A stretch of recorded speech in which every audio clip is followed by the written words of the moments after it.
with John Holmes. Yeah, I'm here, Virgil. How you doing tonight, bud? Just laying back, huh?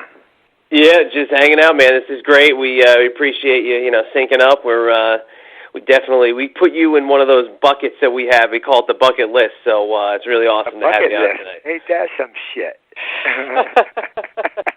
Well, the thing with us, and we'll casually get into it here, but the thing with us is we love to talk to the guys from our era. So obviously our era is what we still recognize as the era. So obviously that's the bucket list. So it's really awesome to have you on. I hope you're just as happy as we are. Hey man, we had the best era in the history of wrestling. Okay, the best era, because I went from one great gimmick, okay, to another super gimmick, okay? So I went from Superman to Batman. You know what I mean? Oh yeah, absolutely. Me and Ted we came in the period, we did a whole $1 Million Man thing, okay? Okay, that was the Batman episode. And then we came back to a new episode, which was the Superman episode. It was the NWO, the New World Order, okay? That took wrestling to a whole different level. You know what I mean? Oh, absolutely, yeah. And I want to just be a little formal before we continue, though. I just want to say that joining us on the line tonight, this is always key to the guests' listening ability here, is the one and only, and it's not mistaken, you hear it in the voice. Joining us it's going to be our 250th episode, is the one and only Virgil. Thank you so much for joining us. So let's get into this. The two eras, the 80s, the 90s. One guy was there for both parts of the boom. The beginning part in the 80s, and then he watched it take off like another rocket in the 90s, and that is Virgil. But Virgil, why is it that we do love that era so much, and we look back on it more than we would watch anything going on right now on Monday Night Raw? Hey, man, we took off like the 747, okay? Okay. Well, we shot off the rocket, but nothing was better than the first episode. It was Raw, the WWF program, held on Monday night. Okay, and on WCW held a program, Nitro, on Monday night. Now, how can Monday Night Football compete with that? It couldn't. Monday Night Football made an offer to the WWF and to WCW. Can you please go to another night other than Monday night? And they both shot the NFL down. They said, nope, we're going to run Monday night. Okay, that's how powerful that Raw was getting and Nitro was getting. I mean, what could the NFL couldn't battle with it, man. People in the ages of, about 6 years old to 106 years old were watching and taping wrestling. You know that? Oh, yeah.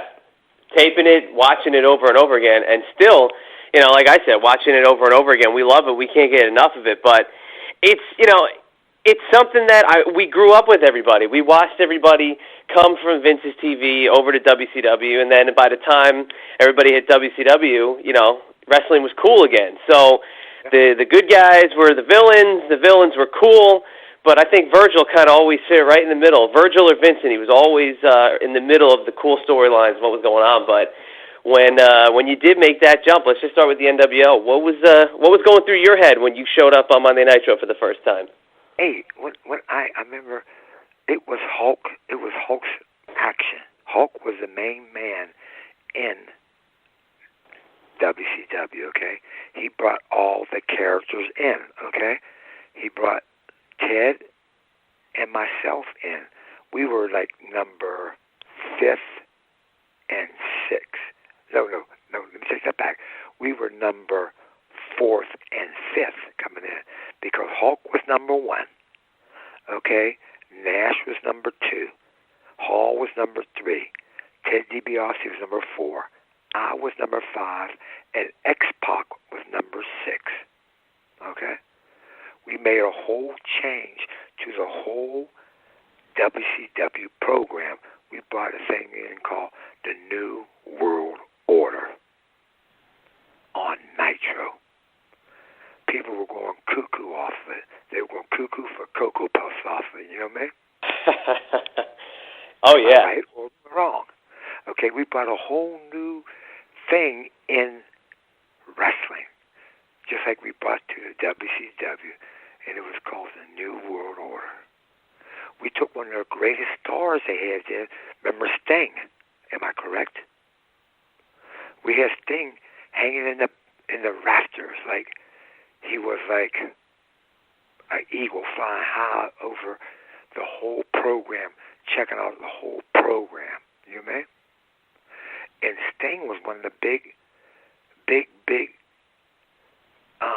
men in WCW. Am I right or am I wrong? You're right. You're right. Okay. And then we brought in all the other greats that were here.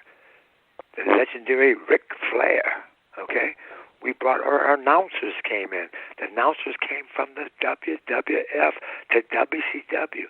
There's no announcers no better than Bobby Heenan. There's no announcers better than Gene Okerlund. Where did they end up at? WCW. Am I right or am I wrong? You're right. But it's weird that came to the South when that's all the northern, the New York territory, New York this, New York that, but coming to the South, did the Southern fans, did they take to the NWO right off the bat? Like, hey, I'm from New Jersey. I love the NWO because these are the guys that I grew up watching. Hey, they love the NWO so much, man. I remember we went up to do shows.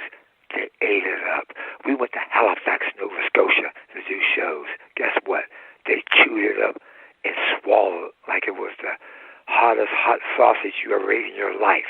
Okay, we went to Seattle. We went all the way down to Dallas, Texas, and they were loving it. We went to San Francisco. We went to Hawaii, and they chewed it up. And guess what? We went all the way over to London, England, and they were eating it like it was a hot dog on the 4th of July. You see where I'm coming from? I do. Okay, right. And people loved it. They loved it so much, they want more. Man, they used to be there with 2 TVs, one with WWF on it saying WWF Raw, the other one saying WCW Nitro. People were watching so much, the NFL was watching it. Major League Baseball was watching it. And guess what? Major League Football was watching it. I have football players coming in. Hey, man, Virgil, we'd be watching you in the WWF or we'd be watching you in WCW, and we'd be in getting our ankles taped, our wrist taped, our elbows, getting massages, getting ready for the games, and we'd be watching the WWF or WCW. I heard the same thing from basketball players, okay? And guess what? I heard the same thing from baseball players.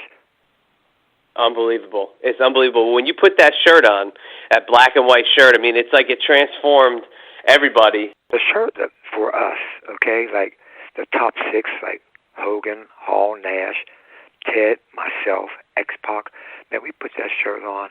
The people went berserk. They love it.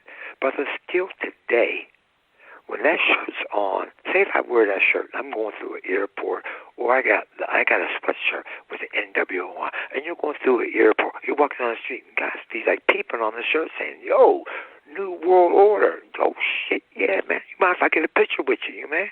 That was magical. That was like wearing a Super Bowl jersey on there. You mean from like whoever gonna win this year's Super Bowl, like New England or like Atlanta. You having the Super Bowl shirt on, and you're wearing it around town. They see it, man. It brought back memories to it. People still today, man, they copy that shirt. I mean, you see copies of it. I seen a guy had a copy of it. I was in Chicago. It had whatever his little thing was. I think it was a restaurant he had. It was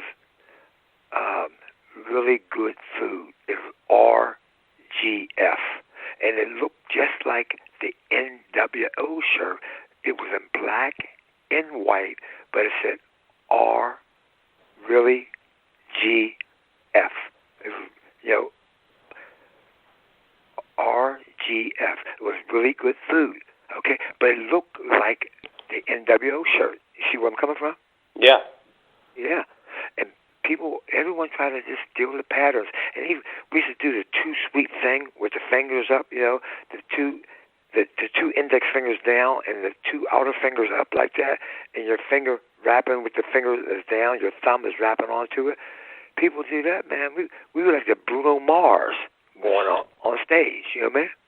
Oh, yeah. Yeah, and we socked it to people, and people loved it, and we just sucked it on in and kept on giving more, and they loved it. We should have been at the Super Bowl halftime show, and I bet if we would have got over so big, it would have made history. Oh my God! Can you imagine that, the NWO taking on like Sting and Luger in the middle of the halftime show, in the mid '90s? But you talk about the Hulkster, and obviously he's made a huge impact on changing WCW. But what did it mean to have Hogan on your side back through the WWF but into WCW? Like, what did it mean to have Hogan being one of those guys that wanted to bring you in to WCW? Oh man, Hulk was one of the greatest guys out, man. Such a good friend and such a cool guy, man. Such a cool guy. And when he made the offer to bring Ted and myself in, man, I was doing backflips. And I said, man, let's roll with it. And let's go with it. I'm ready to go. You know what I mean? And he's such a great leader, man. He just shows you how you just feel the electricity coming off him. And you were just like an extension cord. You just shake it and shake, rattle, and roll. You know what I'm talking about? Oh, yeah. He brings it right in, man, and it just rotates right into you, man. I wish we could have did a halftime entertainment. I bet we would have rocked it way better than Bruno Mars.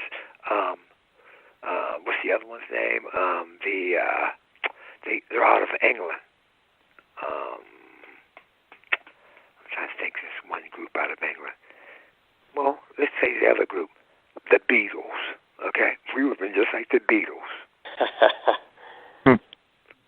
Can't beat that, can you? Hell no. No. You think Beyonce put her show on?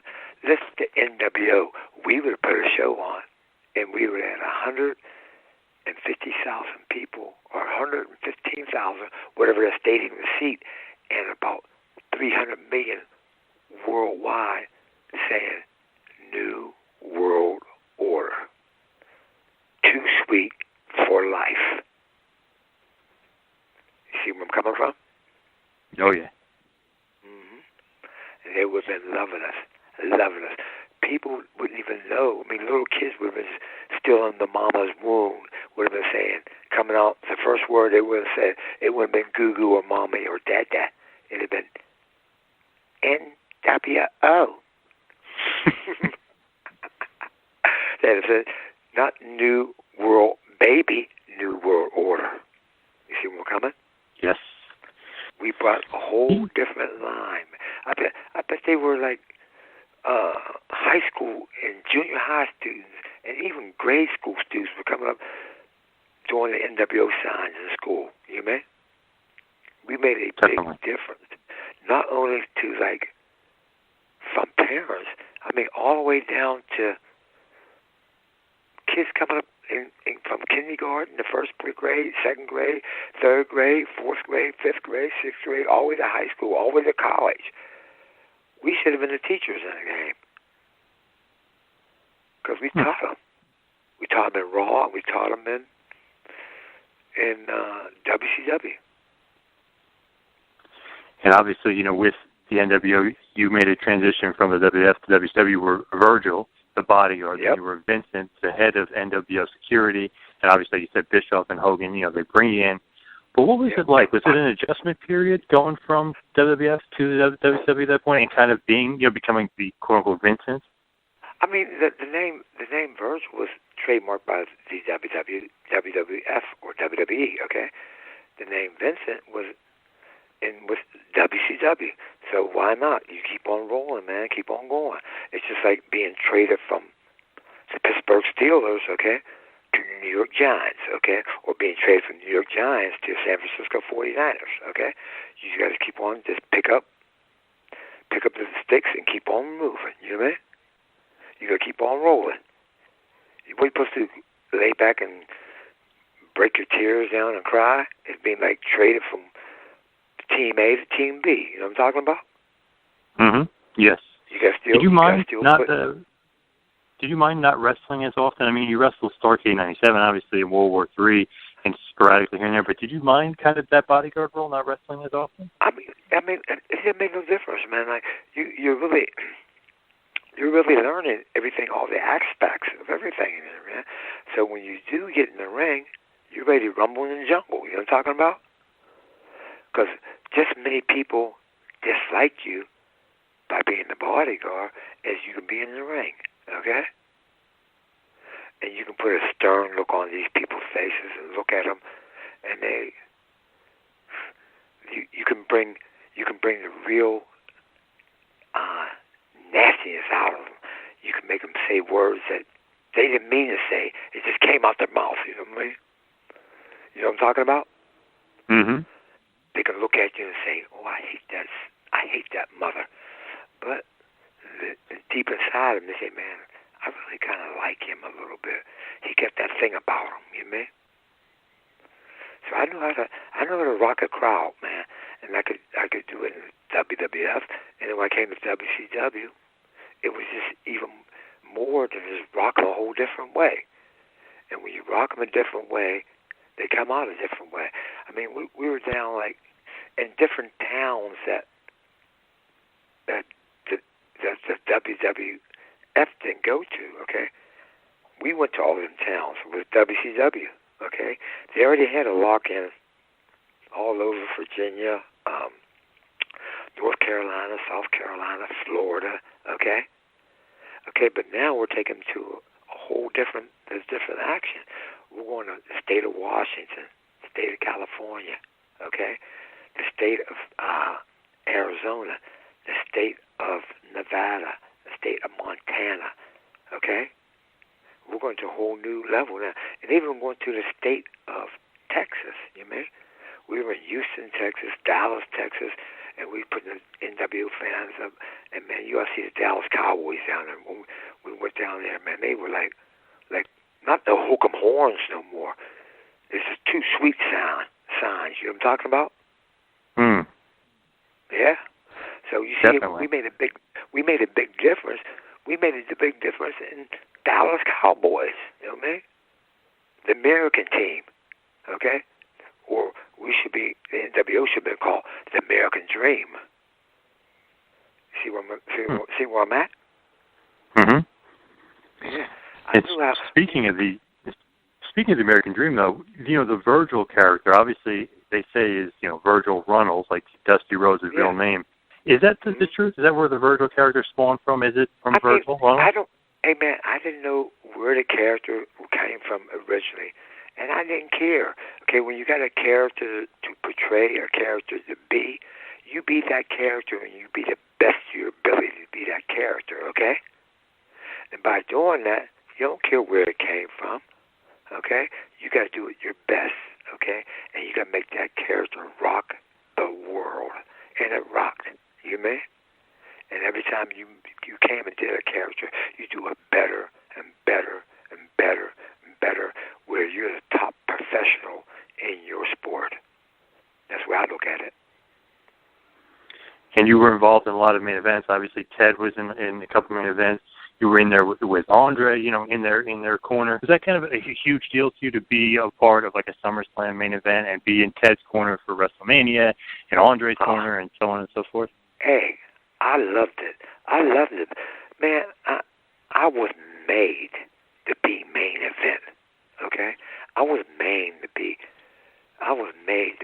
in the number one actions where you're supposed to be. Like, I loved it, bro. I came up that way.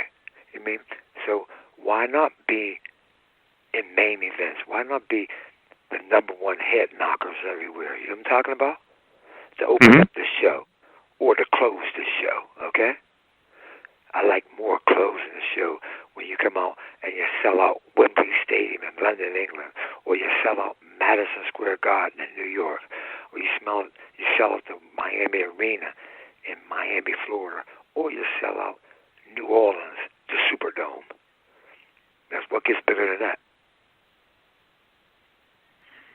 And obviously, you know, your feud, I mean, obviously so many people remember you with the $1 Million Man, Ted DiBiase. You had his bodyguard, you know, they remember the money, the flaunting it, the throwing it, the putting it down people's throats. But I remember so fondly you turning Royal Rumble 91, turning on DiBiase, nailing him with that $1 million belt, getting a huge pop. You just kind of relive that moment a little bit of the face turn that you had? Everyone has a price for Virgil.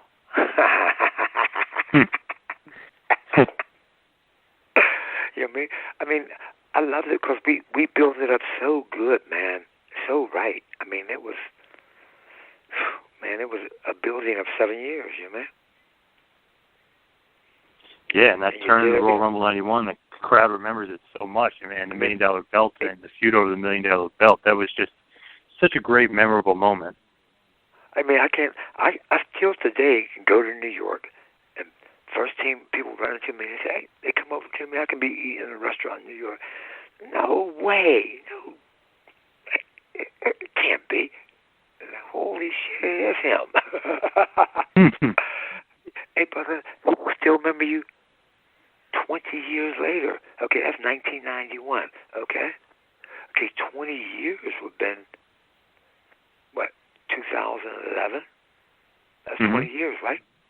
So right now will be 26 years, to be exact. And they still know it. They still know it. People still say, man. And even if right now, if these people are like, say 37, for example, okay? They watched this action when they were 10 years old. And they still remember. Now they're 37, okay? Think the little kid watched it when he was 7, okay? Now that kid is 33. And they loved it. And you put a long-lasting impression on someone like that they remember, they never forget. And the first thing they do is tell their kids, right? Their kids say, oh, no, this was back when I was a kid watching it, okay? And their kids get, like, really want to see, like, what daddy or mommy talking about, okay? And they go back to the WWE Network, you know what I'm talking about? And they pull up and watch it. Yeah. So that's why the network, the WWE Network, gets so many hits, you know what I'm talking about? Yeah, that golden era, I'm sure a ton of people watch that.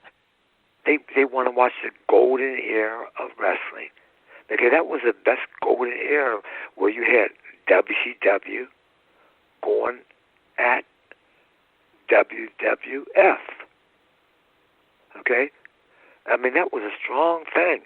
People used to record one show, or watch the other show, and record one show, or record the other show, and watch the other show. They may record WCW and watch WWF Raw live, or they may record WWF Raw and watch WCW live. You know what I mean? Mm-hmm. Look how many times they came on a week. And the main thing, you didn't see no Saturday Night Live on television, did you? Can you answer that? Did you? Right. Or did you see Saturday Night Main Event on NBC? Oh, yeah. Okay? So we made a big impression on a lot of people's lives. Definitely. And, you know, it's funny, look, you said the network and stuff, and I remember just not too long ago looking back, WrestleMania 7, you beat DiBiase, you know, by a count out, but then SummerSlam 91, I love watching that show. You beat DiBiase for the $1 million belt. Was that one of the big key moments in your career, you think? Oh, man, that was a big pop. You did it in front of 29,810. That's Madison Square Garden sellout, okay? You did it at the most lively city in the world, or just put in the United States. There's no city in the United States bigger than New York City, okay? New York City, you got 29,810 with the Madison Square Garden hold. You got all these people doing talking. Within that one day, you went into households of easy, okay? And then these people talk. Now you got up to 100 million people. You know what I'm talking? You see where I'm coming from? Mm-hmm. Mm-hmm. Yeah. We opened up your wings, and you watched it, didn't you? Oh yeah! Oh my God! Yeah, that's one of my favorite shows. Go back and watch it. I remember Roddy Piper as your mentor going crazy as well. That added to it as well. That was a lot of fun. Oh, the Pipe was something else, man. He's such a good friend, man. He was such a great teacher. I mean, he was really a great person. Robert Toombs, may God bless his soul, is one of the best guys in the world, man. What is your current? Oh yeah, what is your current standing with WWE? Because I think I saw you not too long ago backstage with the club, Gallows and Anderson. Do you have a good current standing with WWE management? I had to go up to. I think I was in Toronto, so I stopped on in. They were doing some kind of I don't know if it was a pay-per-view or a house show. It was up in Toronto, okay? So I stopped back in, and I went and seen some of the boys, you know? Mm-hmm. And I seen Gallows and the other gentleman, okay? Yeah, they used to love watching me, okay? So I told them the two guys are doing a hell of a job, you know? I just, shook their hand and said, man, keep on with the keep on, you mean? Because you're doing a good job. Okay, who's the world champion right now, okay? John Cena. Okay, Yep, John Cena. Before they wanted the John Cena beat for the belt. Who was that? Oh, AJ Styles. Okay, yeah. I've been knowing AJ Styles for some years, you know what I mean? I told AJ he's doing a very good job, man. You know what I mean? Keep on rolling it, man. And what are your thoughts on a guy like John Cena? I think John is very good. He's very good, man. He's like the Hulk Hogan of his era, that era they're in right now, okay? He's like the Hulkster of that era, okay? Because I don't think no one can ever replace Hulk Hogan. You know what I mean? Totally agree. He just had that presence when he came. You know what I mean? He lit the whole arena up, okay? He lit the whole ring up. And when he wrestled with a guy, he brought the best out that guy, the best ability out that person, you know? He used to shake that blonde hair, man, and do this thing, you know? And they all rock with him, didn't they? Time he was definitely. I mean, for me and for Chad, I know he's definitely the best. But as we start to wind it down a bit here, something I was very curious of. Obviously, you've been around the business for a very long time. I mean, over 30 years in the wrestling business. You've been obviously started out with Offland and Samoans. You've been in Memphis, obviously WWF, WCW. Do you have a favorite match, or maybe a couple of favorite matches? Would it be SummerSlam '91, or would it be something else? I think it had to be 1991 SummerSlam. What can top that? There's nothing can top that. You know what I mean? And only thing can maybe come close to that is when we went in and we had opening day down in WO land in Atlanta, Georgia. We went to the Georgia Dome, okay? And we presented the NWO to Atlanta, Georgia. Okay? And WCW went buck wild, didn't they? Insane. Or we had United States going buck wild. Which one? Everyone, yeah. Hey, we loved it, man. And I loved doing it. Like, if I had to go back, man, I'd do the same thing all over again, man. All over again. Do you have a favorite opponent in your career? I feel like you and DiBiase had great chemistry. Would it be Ted, or would it be maybe somebody else? Because I know you wrestled, obviously, the Macho Man, Jake Roberts, Hercules. I mean, you had so many good opponents. Hulk himself, obviously. Man, they were all great opponents. But I think the greatest opponent where I learned so much from was the $1 Million Man, Ted DiBiase. Okay? And he was a mentor. He was such a great teacher. And, man, he was a real good friend, man. You know? He showed you what the wrestling business was all about, man. Okay? Because when you're with someone almost like 24/7, okay, you keep your mouth shut and you learn, okay? You know, you see where I'm coming from? Yes. And you learn from the best. And they didn't come no better than Ted DiBiase, man. They didn't come no better at all. He's obviously one of the best and obviously one of the all-time greats. But I was also curious, what is your kind of relationship, or over the years, what has your relationship been like with Vince? With Vince? I guess, it's still pretty cool. I guess it's still okay with Vince, you mean? Vince is continuing. He got a big corporation he's running, man, you mean? And I still, like, it's called, like, a Legends contract where you got to be at, like, maybe WrestleMania or SummerSlam, you know, for the next 3 years, you know what I'm talking about? And you have to show up there, and you know, you may have to show up at WrestleMania and you do a few meet and greets, you know what I'm talking about? So people, yes, definitely, you know, they still remember you and they still love to see you, and that's what people would like to talk about. They say, man, guess who's going to be at WrestleMania, which one is it, like 31 or 32, you know what I mean? They said, guess who's going to be at WrestleMania 32 or 33? They said, guess who's going to be there? Like, they might be doing a meet and greet or doing the excess, you know, that type of thing, you know? And people love that, and their mother and fathers would say, oh, man, I watched that guy. I'm taking my kids here. I'm going to go see him, okay? You see where I'm coming from? When you're good, you're good. And when you're good, you're even better. And when you're even better, you make it better. And when you make it better, it's just too sweet. Awesome, Virgil. Well, this has been a lot of fun. And please, before we wrap this up, share with the listeners of the Two-Man Power Trip where they can find anything and everything in the world of an icon, a guy who's really left his stamp on the business, the one and only Virgil. That's correct. Come see me and come hear me. You'll love it because everyone got a price for me. Hey, Virgil, thank you very much. Hey, I just had a question for you. The GoFundMe, is that you with the $1 million belt?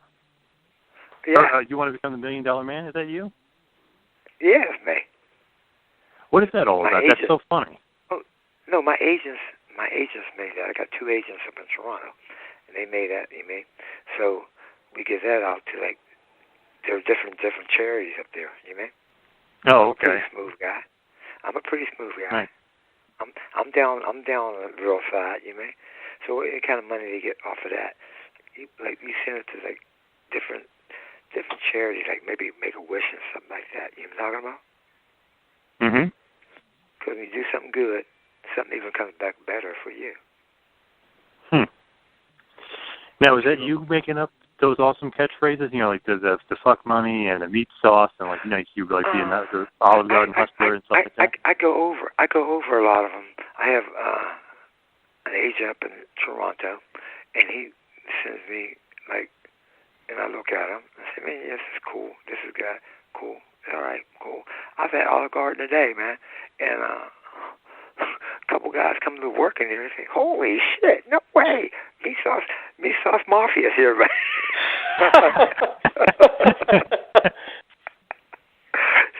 mean? You kick it, you mean?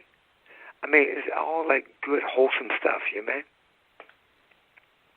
I can't wait till they have a grand opening of an Olive Garden, you mean?